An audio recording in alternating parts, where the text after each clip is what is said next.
Welcome to your Coaching Assistant Guide. Before you proceed, I highly recommend watching the Preparing for the Coaching Assistant Guide video. It will help you set the stage for your coaching assistant journey. Let's get started. Select the outcomes that are most important to your organization.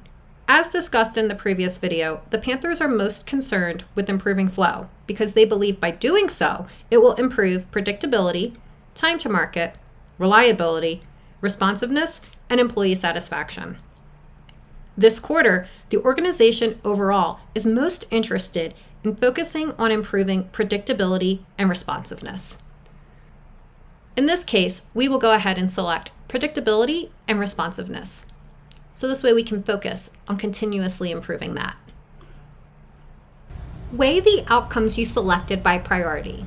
If your organization prioritizes both outcomes equally, but your department is actively striving to improve predictability, you might consider assigning a weightage of 75% to predictability and 25% to responsiveness.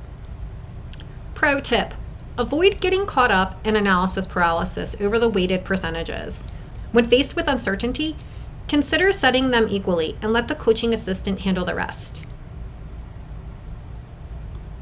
Review the coaching assistant recommendations.